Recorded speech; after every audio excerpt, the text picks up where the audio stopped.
Hello students, today we are going to discuss about the National People's Congress in China, mainly the composition and powers and functions of the National People's Congress in China. আজিৰ যেটো বিষয় আমি আলোচনা কৰিম বিষয়টো হৈছে চীনৰ জাতীয় কংগ্ৰেছ অৰ্থাৎ চীনৰ জাতীয় কংগ্ৰেছৰ গঠন আৰু ক্ষমতা আৰু কাৰ্যৱলীসমূহ। এতিয়া the National People's Congress, it is the highest organ of state power and the sole legislative organ in the political system of China.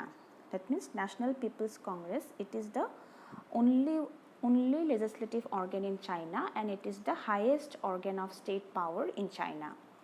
And its permanent working body is, that means the name of the permanent working body of National People's Congress is the National People's Congress Standing Committee, or we can say the Standing Committee is the permanent working body of National People's Congress, the National People's Congress. And this Standing Committee, as it is the permanent working body of National People's Congress, so every National People's Congress, it has one Standing Committee. It create a Standing Committee which exercise all the powers and functions of National People's Congress in its absence or when National People's Congress is not in session.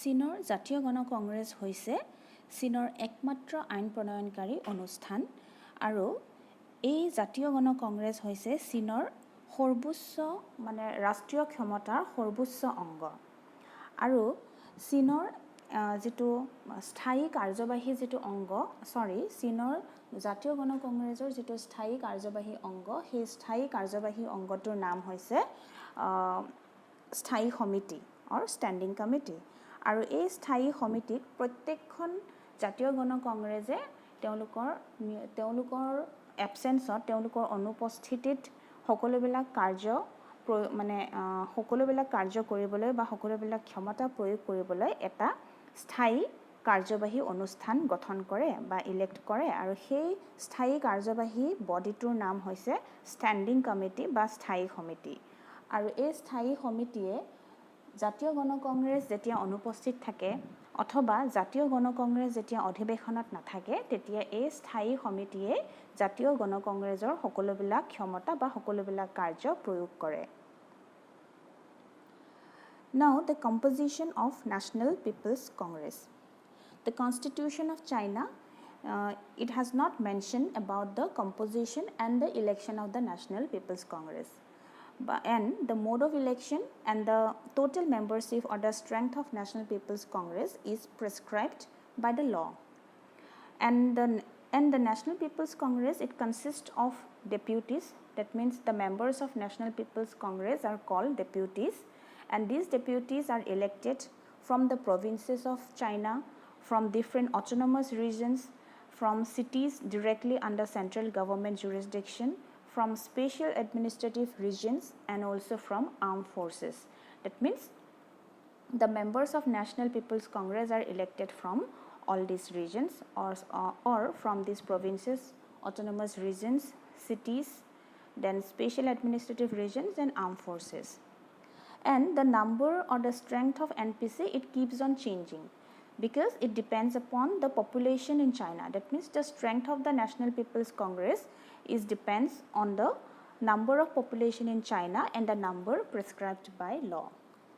এতিয়া জাতীয় গণ কংগ্ৰেছৰ গঠন জাতীয় গণ কংগ্ৰেছৰ গঠন সম্পৰ্কে চীনৰ 1982 সংবিধানখনত কোনো ধৰণৰ গঠন বা জাতীয় গণ কংগ্ৰেছৰ নিৰ্বাচন প্ৰক্ৰিয়া সম্পৰ্কে উল্লেখ কৰা নাই গতিকে জাতীয় গণ কংগ্ৰেছৰ গঠন অৰ্থাৎ কিমান সদস্য হ'ব আৰু জাতীয় গণ কংগ্ৰেছৰ সদস্যসকলক কেনেকৈ নিৰ্বাচিত কৰা হ'ব এই সকলোবিলাক সংবিধানত যেহেতু উল্লেখ নাই এই সকলোবিলাক চীনৰ আইনে যেনেকৈ প্ৰেছক্ৰাইব কৰিব সেই মতে নিৰ্বাচন আৰু ইয়াৰ টোটেল মেম্বাৰশ্বিপ মানে গঠন কৰা হ'ব এনপিচিটো গঠন কৰা হয় আৰু এনপিচিত কি থাকে এনপিচিৰ সদস্যবিলাকক জাতীয় গণ কংগ্ৰেছৰ সদস্যবিলাকক ডেপুটি বুলি কোৱা হয় আৰু জাতীয় গণ কংগ্ৰেছৰ ডেপুটিসকলক বিভিন্ন প্ৰভিন্স চীনত বিভিন্ন প্ৰভিন্স আছে যিবিলাকক মানে অঞ্চল আছে যি বিভিন্ন অট'নমাছ ৰিজনছ আছে স্বায়ত্তশাসিত অঞ্চল আছে বিভিন্ন প্ৰদেশ আছে আৰু কিছুমান চিটি আছে নগৰ যিবিলাক ডাইৰেক্ট কেন্দ্ৰীয় চৰকাৰৰ ক্ষেত্ৰাধিকাৰৰ ভিতৰত পৰে কিছুমান বিশেষ প্ৰশাসনীয় অঞ্চল আছে আৰু কিছুমান মানে আৰ্ম ফ'ৰ্চেছ গতিকে এইবিলাকৰ পৰা ডেপুটিসকলক নিৰ্বাচন কৰা হয় অৰ্থাৎ চীনৰ জাতীয় গণ কংগ্ৰেছৰ সদস্যবিলাকক চীনৰ প্ৰদেশসমূহৰ পৰা স্বায়ত্তশাসিত অঞ্চলসমূহৰ পৰা নগৰৰ পৰা আৰু বিশেষ প্ৰশাসনীয় অঞ্চলৰ পৰা আৰু আৰ্ম ফ'ৰ্চেছৰ পৰা এই ডেপুটিছসকলক অৰ্থাৎ মেম্বাৰসকলক মানে নিৰ্বাচন কৰা হয় এতিয়া জাতীয় গণ কংগ্ৰেছৰ সৰ্বমুঠ সদস্য কিমান হ'ব এই সম্পৰ্কে যেহেতু চীনৰ সংবিধানত তেনেকৈ উল্লেখ কৰা নাই গতিকে জাতীয় গণ কংগ্ৰেছৰ সদস্যৰ সংখ্যা সদায় একে নাথাকে এইটো অকমান সলনি হৈ থাকে আৰু জাতীয় গণ কংগ্ৰেছৰ সদস্যৰ সংখ্যা নিৰ্ভৰ কৰে চীনৰ বৰ্তমানৰ জনসংখ্যাৰ ওপৰত আৰু চীনৰ আইনে যেনে ধৰণে প্ৰেছক্ৰাইব কৰিব তেনে ধৰণে জাতীয় গণ কংগ্ৰেছৰ সদস্য নিৰ্ভৰ কৰে সদস্যৰ সংখ্যা নিৰ্ভৰ কৰে Next, the tenure of NPC or National People's Congress. NPC has a tenure of 5 years. However, its tenure can be extended during emergency. That means each National People's Congress has or enjoys 5 years of tenure, but during emergency, its tenure can be extended. Etia, Jatiyo Gana Congressor Karjakal Kiman. Jatiyo Gana Congressor Karjakal hoise 5 বছৰ কিন্তু জৰুৰীকালীন অৱস্থাত কি হয় এই 5 বছৰৰ জাতীয় গণ কংগ্ৰেছৰ কাৰ্যকাল বৃদ্ধিও কৰিব পাৰি বা বৃদ্ধি কৰা হয় Then the election of National People's Congress. The election of National People's Congress is conducted by the Standing Committee as the Constitution is silent about the election. This is very simple. That means election to the new National People's Congress should be conducted by the Standing Committee. Then when the Standing Committee will conduct the election, that means prior to 2 months of the expiry of the term of the current NPC, election to the new NPC must be conducted by the Standing Committee. That means the National People's Congress, it enjoys or it has tenure of 5 years and before the completion of its 5 years tenure, so prior to 2 months of the expiry of the term of the current NPC, Standing Committee must conduct election for the new NPC. But during emergency, election to new NPC may be postponed and the term of current NPC may be extended.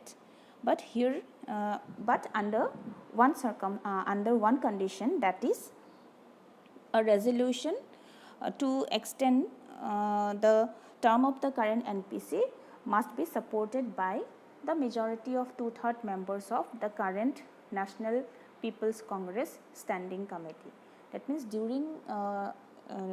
during emergency, election to new NPC may be postponed, and in case the tenure of the current NPC can be extended or it may be extended. But how? When a resolution is supported by the majority of 2/3 members of the present Standing Committee. When the National People's Congress is changed, that means when the new National People's Congress is formed, the new Standing Committee is also formed. So the Standing Committee of the current NPC, if the majority of 2/3 members of the Standing Committee of the current NPC supports the resolution to extend the term of the current NPC during emergency, then election to new NPC may be postponed. And in such case, election of new NPC must be completed within 1 year of the said emergency coming to an end. But although election can be postponed during emergency, but within 1 year of the said emergency coming to an end, election to new NPC must be conducted by the Standing Committee. এতিয়া জাতীয় গণ কংগ্ৰেছৰ নিৰ্বাচন এতিয়া জাতীয় গণ কংগ্ৰেছৰ নিৰ্বাচন কোনে অনুষ্ঠিত কৰে বা সদস্যসকলক কোনে নিৰ্বাচন কৰে এই নিৰ্বাচন অনুষ্ঠিত কৰে জাতীয় গণ কংগ্ৰেছৰ স্থায়ী সমিতিখনে ষ্টেণ্ডিং কমিটিয়ে কি কৰে, যিহেতু কনষ্টিটিউশ্যনত নিৰ্বাচন সম্পৰ্কে কোনো ধৰণৰ কথা উল্লেখ নাই, সেইকাৰণে জাতীয় গণ কংগ্ৰেছৰ নিৰ্বাচন স্থায়ী সমিতিয়ে অনুষ্ঠিত কৰে। আৰু এই নিৰ্বাচন কেতিয়া অনুষ্ঠিত কৰে স্থায়ী সমিতিয়ে? যে মই অলৰেডি কৈছোঁ যে জাতীয় গণ কংগ্ৰেছৰ টেনিয়ৰ অৰ্থাৎ কাৰ্যকাল হৈছে 5 বছৰ। গতিকে বৰ্তমানৰ যিখন জাতীয় গণ কংগ্ৰেছ, সেই জাতীয় গণ কংগ্ৰেছৰ 5 বছৰৰ কাৰ্যকাল সম্পূৰ্ণ হ'বলৈ যেতিয়া 2 মাহ বাকী থাকে, সেই 2 মাহৰ সম্পূৰ্ণ হোৱাৰ 2 মাহ আগতেই স্থায়ী সমিতিয়ে নতুন জাতীয় কংগ্ৰেছ গঠনৰ কাৰণে নিৰ্বাচন অনুষ্ঠিত কৰিব লাগে। কিন্তু ইয়াত এটা কণ্ডিশ্যন আছে, এটা ব্যতিক্ৰম এটা আছে, সেইটো হৈছে যেতিয়া দেশত জৰুৰীকালীন অৱস্থা চলি থাকে তেতিয়া কিন্তু এই নতুন NPCৰ নতুন জাতীয় কংগ্ৰেছৰ যি নিৰ্বাচন, সেই নিৰ্বাচন পিছুৱাই দিব পাৰে, পষ্টপন কৰিব পাৰে। আৰু বৰ্তমানৰ যিখন জাতীয় গণ কংগ্ৰেছ, সেইখন জাতীয় গণ কংগ্ৰেছৰ কাৰ্যকাল বৃদ্ধি কৰিব পাৰে। কিন্তু এই ক্ষেত্ৰত এটা কণ্ডিশ্যন আছে যে বৰ্তমানৰ জাতীয় কংগ্ৰেছৰ বৰ্তমানৰ জাতীয় কংগ্ৰেছৰ কাৰ্যকাল বৃদ্ধি কৰিবলৈ হ'লে বৰ্তমানৰ যিখন স্থায়ী সমিতি, বৰ্তমান জাতীয় কংগ্ৰেছৰ যিখন স্থায়ী সমিতি, সেই স্থায়ী সমিতিখনৰ সদস্যৰ সৰ্বমুঠ 2/3 সদস্যতকৈ অধিক সদস্যই যদি সিদ্ধান্ত গ্ৰহণ কৰে, সমৰ্থন কৰে যে বৰ্তমানৰ জাতীয় কংগ্ৰেছৰ টেনিয়ৰটো বৃদ্ধি কৰিব লাগে জৰুৰীকালীন অৱস্থাৰ কাৰণে, তেতিয়াহে নতুন জাতীয় কংগ্ৰেছৰ নিৰ্বাচন স্থগিত হয় বা পিছুৱাব পাৰে। আৰু এই ক্ষেত্ৰত কি হয় যে যদিও পষ্টপন কৰা হয়, কিন্তু যেতিয়া নৰ্মেল অৱস্থা যেতিয়া ঘূৰি আহিব, অৰ্থাৎ জৰুৰীকালীন অৱস্থা যেতিয়া শেষ হ'ব, শেষ হোৱাৰ কিন্তু এবছৰৰ ভিতৰতেই নতুন জাতীয় কংগ্ৰেছৰ গঠনৰ কাৰণে নিৰ্বাচন স্থায়ী সমিতিয়ে অনুষ্ঠিত কৰিব লাগিব। Now the sessions of NPC. NPC must convene its session at least once in a year. More sessions can be convened if the standing committee deems it necessary or by a proposal of more than 1/5 of the total deputies of NPC. That means, according to the constitution, NPC must meet at least once in a year. But if the standing committee thinks that it is necessary to convene session, more than one session, then more sessions can be conducted or can be held. Or if 1/5 of the total deputies of NPC they proposed to hold more session, then more sessions can also be held. That means more sessions can be convened if the standing committee thinks it is necessary or by a proposal of more than 1/5 of the total deputies of NPC. That means to convene more than one session of NPC, it depends on the standing committee. If any necessity arise, standing committee can convene more than one session of the NPC. Or if the 1/5 of total members of NPCs they think or they want to convene session, then sessions of NPC, more sessions of NPC can also be convened. এতিয়া জাতীয় গণ কংগ্ৰেছৰ অধিৱেশন, সংবিধান অনুসৰি জাতীয় গণ কংগ্ৰেছৰ অধিৱেশন বছৰত কমেও এবাৰ অনুষ্ঠিত হ'ব লাগে। কিন্তু এনেকুৱা নহয় যে জাতীয় গণ কংগ্ৰেছে এবাৰেই অধিৱেশন অনুষ্ঠিত কৰিব।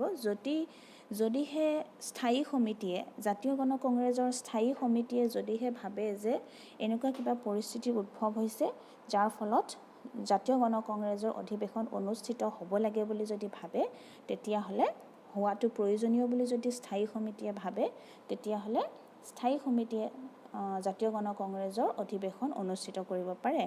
অথবা জাতীয় গণ কংগ্ৰেছৰ সদস্যসকলৰ 1/5 সদস্যই যদি প্ৰস্তাৱ গ্ৰহণ কৰে যে আন এখন অধিৱেশন অনুষ্ঠিত কৰিব লাগে, তেতিয়াহ'লেও জাতীয় গণ কংগ্ৰেছৰ অধিৱেশন অনুষ্ঠিত হয়। Now the privileges of deputies.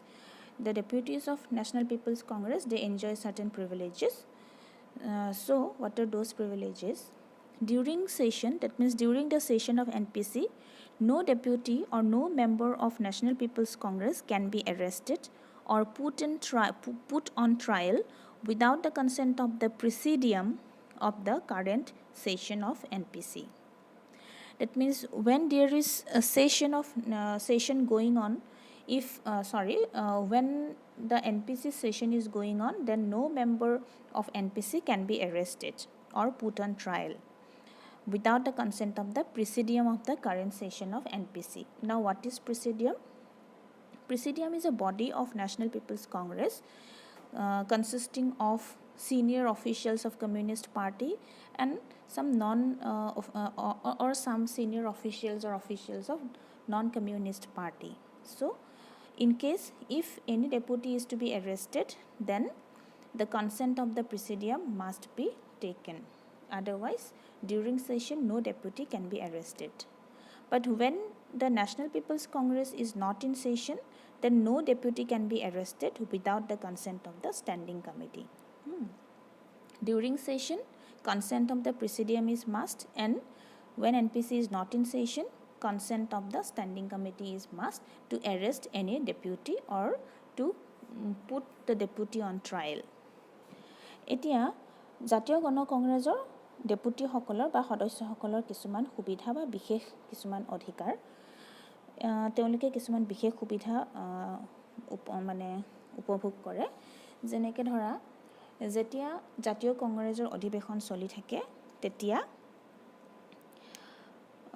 জাতীয় গণ কংগ্ৰেছৰ কোনো ডেপুটিক এৰেষ্ট কৰিব নোৱাৰে, বা কোনো আইনী পৰীক্ষণৰ কাৰণে তেওঁলোকক এৰেষ্ট কৰিব নোৱাৰে। যদিহে কৰিব লগা হয়, তেতিয়াহ'লে প্ৰিচিডিয়ামৰ সন্মতি মতেহে কৰিব লাগিব।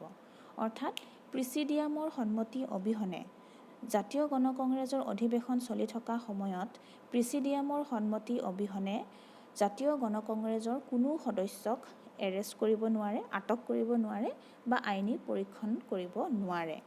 এতিয়া প্ৰিচিডিয়াম মানে কি?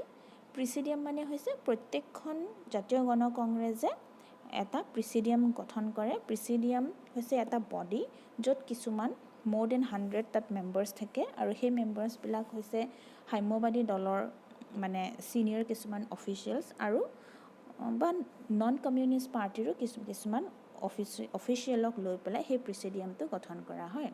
আৰু সেই প্ৰিচিডিয়ামৰ কনচেণ্ট অবিহনে কোনো সদস্যক জাতীয় গণ কংগ্ৰেছৰ অধিৱেশন চলি থকা সময়ত আটক কৰিব নোৱাৰে বা আইনী পৰীক্ষণ কৰিব নোৱাৰে। আৰু যেতিয়া জাতীয় গণ কংগ্ৰেছৰ অধিৱেশন চলি নাথাকে, তেতিয়াও জাতীয় গণ কংগ্ৰেছৰ সদস্যক বা ডেপুটিক এৰেষ্ট কৰিবলৈ হ'লে স্থায়ী সমিতিৰ সন্মতিৰ প্ৰয়োজন হয়। স্থায়ী সমিতিৰ সন্মতি অবিহনে অধিৱেশন চলি নথকা সময়তো কোনো সদস্যক আটক কৰিব নোৱাৰে। Now the powers and functions of National People's Congress. Firstly, the National People's Power has the power to amend the Constitution. That means Constitution amendment power or function. It has the power to amend the Constitution and to supervise its enforcement. That means, firstly, the proposal for amendment of the Constitution of China has to be proposed by the Standing Committee of the National People's Congress or by more than 1/5 of total deputies of National People's Congress and must be adopted by more than 2/3 of all deputies of National People's Congress. That means NPC enjoys the power to amend the Constitution. And how the Constitution is amended? Firstly, a proposal for amendment has to be proposed by the Standing Committee of the current NPC or by more than 1/5 of total members of NPC. And that proposal must be adopted or accepted by more than 2/3 of all the deputies of NPC. Then only the Constitution of China can be amended. And after amendment, NPC has also the power, or NPC is empowered to supervise its enforcement throughout China. এতিয়া জাতীয় গণ কংগ্ৰেছৰ ক্ষমতা আৰু কাৰ্যৱলীসমূহ। প্ৰথমতে আমি ক'ব পাৰোঁ জাতীয় গণকংগ্ৰেছৰ সংবিধান সংশোধনৰ ক্ষমতা আছে। জাতীয় গণকংগ্ৰেছে চীনৰ সংবিধানখন সংশোধন কৰাৰ লগতে চীনৰ সংবিধানখন বলবৎৰ ক্ষেত্ৰতো কি কৰিব পাৰে, পৰ্যবেক্ষণ কৰিব পাৰে। অৰ্থাৎ বলবৎ সংশোধনীৰ পিছত সংবিধানখন বলবৎ হৈছে নে নাই সেইটো পৰ্যবেক্ষণ কৰিব পাৰে বা পৰ্যবেক্ষণৰ ক্ষমতা জাতীয় গণকংগ্ৰেছৰ আছে। এতিয়া চীনৰ সংবিধানখন জাতীয় গণকংগ্ৰেছে সংশোধন কৰিবৰ কাৰণে কিছুমান প্ৰক্ৰিয়া আছে। প্ৰথমতে সংবিধানখন সংশোধনীৰ প্ৰস্তাৱ আগবঢ়াব লাগিব স্থায়ী সমিতিয়ে। হয়তো স্থায়ী সমিতিয়ে সংবিধান সংশোধনীৰ প্ৰস্তাৱ আগবঢ়াব লাগিব, অথবা জাতীয় গণকংগ্ৰেছৰ সৰ্বমুঠ সদস্যৰ 1/5 সদস্য বা 1/5 সদস্যতকৈ অধিক সদস্যই এই সংশোধনী প্ৰস্তাৱ আগবঢ়াব লাগিব। আৰু এই সংশোধনী প্ৰস্তাৱ আগবঢ়োৱাৰ পিছত এই প্ৰস্তাৱটো গ্ৰহণ কৰিব লাগিব জাতীয় গণকংগ্ৰেছৰ ডেপুটিসকলৰ 2/3 ডেপুটিতকৈ অধিক ডেপুটিয়ে তাত সন্মতি আগবঢ়াব লাগিব। তেতিয়াহে সংবিধানখন সংশোধন হ'ব। আৰু ইয়াৰ পিছত সংবিধান সংশোধন হোৱাৰ পিছত সংবিধানখন বলবৎ বা কাৰ্যকৰী হৈছে নাই সেইটো পৰ্যবেক্ষণ কৰাটো জাতীয় গণকংগ্ৰেছৰে ক্ষমতা। Secondly, the legislative powers. The National People's Congress enacts and amends the basic laws in China, such as statutes relating to criminal offenses, civil affairs, state organs, and other matters which the Congress deems it necessary. Laws and other proposals shall be adopted by the majority vote of the deputies of NPC. That means, apart from the Constitution amendment power, National People's Congress also enjoys the power to enact and amend the basic laws or statutes relating to criminal offenses, civil affairs, and other matters in China. দ্বিতীয়টো ক্ষমতা বা কাৰ্যাৱলী আমি ক'ব পাৰোঁ আইন সংক্ৰান্তীয় কাৰ্যাৱলী। জাতীয় গণকংগ্ৰেছে সংবিধান সংশোধনী কৰাৰ উপৰিও আইন প্ৰণয়নকাৰীও কিছুমান ক্ষমতা উপভোগ কৰে, যিহেতু NPC হৈছে একমাত্ৰ আইন প্ৰণয়নকাৰী অংগ চীনৰ। গতিকে জাতীয় গণকংগ্ৰেছে চীনৰ যিবিলাক আইন সেই আইন প্ৰণয়ন কৰিব পাৰে আৰু সেই আইন সংশোধনীও কৰিব পাৰে। যেনেকৈ ধৰা ফৌজদাৰী অপৰাধৰ লগত জড়িত আইন, তেনেকৈ দেৱানী অপৰাধৰ লগত জড়িত আইন বা আন বিভিন্ন বিষয়ত জাতীয় গণকংগ্ৰেছে যদি প্ৰয়োজন বুলি ভাবে তেতিয়াহ'লে তেনেকুৱা বিষয়ত আইন প্ৰণয়ন কৰিব পাৰে আৰু সেই আইন সংশোধনীও কৰিব পাৰে। Next, the electoral functions. NPC elects the President and the Vice President of the People's Republic of China. এতিয়া আইন সংক্ৰান্তীয় কি ক্ষমতা জাতীয় গণকংগ্ৰেছে উপভোগ কৰে। জাতীয় গণকংগ্ৰেছে চীন গণৰাজ্যৰ ৰাষ্ট্ৰপতি আৰু উপৰাষ্ট্ৰপতিক নিৰ্বাচন কৰে। Secondly, on the basis of the nomination of the President of People's Republic of China, NPC decides the premier of the State Council. That means, after electing the President will nominate someone as the Premier of State Council. Premier means like the Prime Minister. In China, Prime Minister is called Premier. So, the Premier of State Council decides by the National People's Congress on the basis of the nomination made by the President. দ্বিতীয়তে, চীনৰ যিজন ৰাষ্ট্ৰীয় পৰিষদৰ যিজন premier মানে হৈছে প্ৰধানমন্ত্ৰী, চীনত প্ৰিমিয়াৰ বুলি কয় প্ৰধানমন্ত্ৰীজনক, সেই প্ৰিমিয়াৰজনকো NPCয়ে প্ৰিমিয়াৰজন কোন হ'ব সেইটো NPCয়ে নিৰ্ধাৰণ কৰে। আৰু কিন্তু কিহৰ ভিত্তিত? চীন গণৰাজ্যৰ ৰাষ্ট্ৰপতিয়ে আগতীয়াকৈ নমিনেট কৰিব এজন ব্যক্তিক প্ৰিমিয়াৰ হিচাপে, আৰু সেই ব্যক্তিজনক NPCয়ে প্ৰিমিয়াৰ হিচাপে তেওঁক ডিচাইড কৰিব।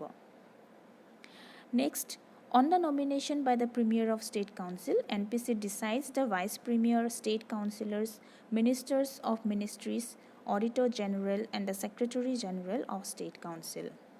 তাৰপিছত যেতিয়া প্ৰিমিয়াৰজন ডিসাইড হ'ব ষ্টেট কাউন্সিলৰ প্ৰিমিয়াৰজন কোন হ'ব হেতু যেতিয়া ডিসাইড কৰিব এনপিসিয়ে তাৰপিছত আকৌ প্ৰিমিয়াৰজনৰ মনোনয়নৰ ভিত্তিত কি কৰিব এনপিসিয়ে vice premier state councillor ministers of ministries auditor general secretary general of state council এই সকলক মানে তেওঁ নেশ্যনেল পিপলছ কংগ্ৰেছে ডিসাইড কৰিব সিদ্ধান্ত ল'ব এই সকল ব্যক্তিয়ে অৰ্থাৎ প্ৰধানমন্ত্ৰীজনেই নমিনেট কৰি দিয়া মনোনীত কৰি দিয়া ব্যক্তিজনক এনপিসিয়ে ভাইস প্ৰিমিয়াৰ হিচাপে ষ্টেট কাউন্সিলৰ হিচাপে তাৰমানে তেওঁ সিদ্ধান্ত তেওঁ এনপিসিয়ে লয় যে এইকেজন ব্যক্তিয়ে ভাইস প্ৰিমিয়াৰ হ'ব ষ্টেট কাউন্সিলৰ হ'ব তাৰপিছত ফৰ্মেলি কিন্তু তাৰপিছত এপইণ্টমেণ্ট দিব প্ৰেছিডেণ্টে Next, NPC elects the chairman of the Central Military Commission and on the basis of the nomination by the chairman of Central Military Commission, other members of Central Military Commissions are decided by NPC.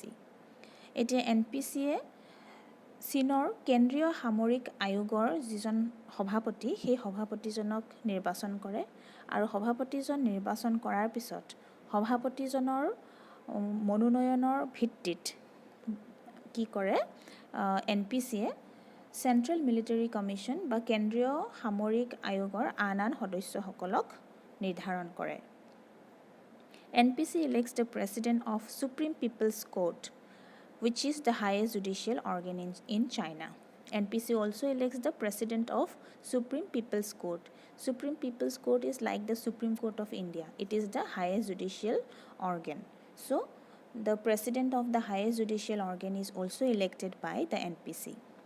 জাতীয় গণ কংগ্ৰেছে সৰ্বোচ্চ গণ আদালতৰ যিজন ৰাষ্ট্ৰপতি তেওঁকো নিৰ্বাচন কৰে সৰ্বোচ্চ গণ আদালত মানে হৈছে আমাৰ ভাৰতবৰ্ষত যেনেকৈ উচ্চতম ন্যায়ালয় তেনেকৈ চীনৰ সুপ্ৰিম পিপলছ কোৰ্ট সৰ্বোচ্চ গণ আদালত আৰু সৰ্বোচ্চ গণ আদালতৰ যিজন ৰাষ্ট্ৰপতি সেই ৰাষ্ট্ৰপতিজনকো জাতীয় গণ কংগ্ৰেছে নিৰ্বাচন কৰে Next, NPC elects the Procurator General of the Supreme People's Procuratorate. And what is Supreme People's Procuratorate? In China, there is a system of People's Procuratorate, which is absent in India, UK, and USA. There is People's Procuratorate, and People's Procuratorate are the state organs for legal supervision, and Supreme People's Procuratorate is the highest procuratorial organ which is responsible for its work to NPC. That means Supreme People's Procuratorate has to submit its report to the NPC. এতিয়া জাতীয় গণ কংগ্ৰেছে চীনৰ যিটো সৰ্বোচ্চ গণ প্ৰকিউৰেটৰেট সেই সৰ্বোচ্চ গণ প্ৰকিউৰেটৰেটৰ যিজন প্ৰকিউৰেটৰ general তেওঁকো নিৰ্বাচিত কৰে এতিয়া সৰ্বোচ্চ গণ প্ৰকিউৰেটৰেট কি হয় চীনত এটা ব্যৱস্থা আছে যিটো ব্যৱস্থা ইণ্ডিয়া অথবা ইউকে বা ইউএছএ কতো নাই হেতু হৈছে প্ৰকিউৰেটৰেট ব্যৱস্থা গণ প্ৰকিউৰেটৰেট ব্যৱস্থা আৰু এই প্ৰকিউৰেটৰেট ব্যৱস্থাটো কিহৰ কাৰণে আছে আইনী পৰ্যবেক্ষণৰ কাৰণে এই পিপলছ প্ৰকিউৰেটৰেটে তাৰমানে আইনী পৰ্যবেক্ষণ কৰে আৰু এই আইনী পৰ্যবেক্ষণৰ কাৰণে প্ৰকিউৰেটৰেট ব্যৱস্থা কৰা হৈছে আৰু এই ব্যৱস্থাৰ সৰ্বোচ্চ যিটো অৰ্গেন হেতু হৈছে উচ্চ স্তৰত আছে সুপ্ৰিম পিপলছ প্ৰকিউৰেটৰেট আৰু ইয়াত এজন প্ৰকিউৰেটৰ জেনেৰেল থাকে যাক জাতীয় গণ কংগ্ৰেছে নিৰ্বাচন কৰে আৰু এই প্ৰকিউৰেটৰ জেনেৰেলজন তেওঁৰ কামৰ বাবে জাতীয় গণ কংগ্ৰেছৰ ওচৰত দায়বদ্ধ হৈ থাকে Then NPC has the power of economic planning. That means NPC, it reviews and approves the plan for national economic and social development. জাতীয় গণ কংগ্ৰেছৰ কিছুমান অৰ্থনৈতিক পৰিকল্পনাৰ ক্ষমতা আছে জাতীয় গণ কংগ্ৰেছে ৰাষ্ট্ৰীয় অৰ্থনৈতিক আৰু সামাজিক উন্নয়নৰ কাৰণে যিবোৰ আঁচনি গ্ৰহণ কৰা হয় সেই আঁচনিবিলাকক জাতীয় গণ কংগ্ৰেছে অনুমোদন জনায় আৰু বিবেচনাও কৰে Next, financial function. NPC reviews and approves the state budget and the report on its implementation. এতিয়া বিত্তীয় ক্ষমতা জাতীয় গণ কংগ্ৰেছে চীনৰ বা ৰাষ্ট্ৰৰ যিখন বাজেট বাৰ্ষিক যিখন বাজেট সেই বাজেটখন অনুমোদন জনায় আৰু পুনৰ বিবেচনা কৰি চায় আৰু অনুমোদন জনায় আৰু যিখন ৰিপৰ্ট বাজেটখনৰ কাৰ্যকৰণৰ বা বলবতৰ যিখন প্ৰতিবেদন সেই প্ৰতিবেদনখনো অনুমোদন জনায় আৰু ৰিভিউ কৰে বা পুনৰ বিবেচনা কৰে তাৰ পিছত অনুমোদন জনায় Next, power to create provinces. The National People's Congress, it can create provinces. It can approves the establishment of provinces, autonomous regions and cities directly under central government jurisdiction. It also decides on the establishment of special administrative regions and the systems to be instituted there. That means National People's Congress has the power to establish new provinces, new autonomous regions, cities. Then it has also the power to establish some special administrative regions for the convenience of its administration. So this is the power enjoyed by National People's Congress. এতিয়া জাতীয় গণ কংগ্ৰেছৰ আন এটা ক্ষমতা বা কাৰ্যৱলী হৈছে যে জাতীয় গণ কংগ্ৰেছে নতুন প্ৰদেশ বা অট'নমাছ ৰিজন তাৰপিছত নগৰ কেন্দ্ৰীয় চৰকাৰৰ ক্ষেত্ৰাধিকাৰত থকা নগৰ আৰু কিছুমান বিশেষ প্ৰশাসনীয় অঞ্চল স্থাপন কৰিব পাৰে বা স্থাপনৰ ক্ষেত্ৰত অনুমোদন জনাব পাৰে যিহেতু প্ৰশাসনৰ সুবিধাৰ অৰ্থে কিছুমান বিশেষ প্ৰশাসনীয় অঞ্চলৰ প্ৰয়োজন হয় আৰু সেয়েহে জাতীয় গণ কংগ্ৰেছে তেনেকুৱা বিশেষ প্ৰশাসনীয় অঞ্চল সৃষ্টি কৰিব পাৰে প্ৰভিন্স সৃষ্টি কৰিব পাৰে অট'নমাছ ৰিজন সৃষ্টি কৰিব পাৰে আৰু এনেকুৱা ধৰণৰ প্ৰভিন্স বা এডমিনিষ্ট্ৰেটিভ ৰিজন গঠন কৰাৰ ক্ষেত্ৰত জাতীয় গণ কংগ্ৰেছৰ অনুমোদনৰ প্ৰয়োজন হয় Next, the power to make war and peace. That means National People's Congress, it can declare war and it can also conclude peace. It means NPC decides on the issues or questions relating to peace and war. It means it can declare war and it can also has the power to conclude peace. ইয়াৰ পিছৰ ক্ষমতা বা কাৰ্যৱলীটো হৈছে যে জাতীয় গণ কংগ্ৰেছে যুদ্ধ আৰু শান্তি প্ৰতিষ্ঠা কৰাৰ ক্ষমতা আছে যে জাতীয় গণ কংগ্ৰেছে যুদ্ধ ঘোষণা কৰিব পাৰে কোনো দেশৰ লগত আৰু লগতে জাতীয় গণ কংগ্ৰেছে দেশৰ শান্তি প্ৰতিষ্ঠাৰ কাৰণে বিভিন্ন শান্তি চুক্তিও স্বাক্ষৰ কৰিব পাৰে গতিকে এনেকুৱা ধৰণৰ যিবিলাক প্ৰশ্ন বা যিবিলাক বিষয় শান্তি আৰু যুদ্ধ জড়িত যিবোৰ বিষয় সেইবিলাক ডিসাইড কৰে জাতীয় গণ কংগ্ৰেছে Apart from all these functions, National People's Congress can also change and revoke the inappropriate decision of the Standing Committee and it exercises such other powers and functions as the highest state organ of power should exercise. That means NPC can change and although the Standing Committee it performs or exercise all the functions in absence of National People's Congress or when National People's Congress is not in session but NPC can change and revoke the inappropriate decision of the Standing Committee. এতিয়া এইবিলাক জাতীয় গণ কংগ্ৰেছৰ এইবিলাক ক্ষমতা আৰু কাৰ্যৱলীৰ উপৰিও আন কিছুমান ক্ষমতা আৰু কাৰ্যৱলীও মানে প্ৰয়োগ কৰে যিবিলাক কোনো এখন দেশৰ সৰ্বোচ্চ যিটো অংগ সেই অংগটোৱে সৰ্বোচ্চ অংগই প্ৰয়োগ কৰিব পৰা সকলো ধৰণৰ ক্ষমতা বা কাৰ্যৱলী জাতীয় গণ কংগ্ৰেছেও উপভোগ কৰে বা প্ৰয়োগ কৰে আৰু যদিও জাতীয় গণ কংগ্ৰেছৰ অনুপস্থিতিত বা জাতীয় গণ কংগ্ৰেছ যেতিয়া অধিৱেশনত নাথাকে তেতিয়া যদিও স্থায়ী সমিতিয়ে জাতীয় গণ কংগ্ৰেছৰ সকলোবিলাক কাৰ্যৱলী বা ক্ষমতা প্ৰয়োগ কৰে কিন্তু জাতীয় গণ কংগ্ৰেছে স্থায়ী সমিতিয়ে যদি কিবা অনুপযুক্ত সিদ্ধান্ত গ্ৰহণ কৰে তেতিয়াহলে জাতীয় গণ কংগ্ৰেছে সেই সিদ্ধান্ত পৰিৱৰ্তন কৰিব পাৰে অথবা ৰদ কৰিব পাৰে গতিকে এইখিনিয়ে হৈছে জাতীয় গণ কংগ্ৰেছৰ গঠন আৰু ক্ষমতা আৰু কাৰ্যৱলী so this is the composition and powers and functions of National People's Congress in China thank you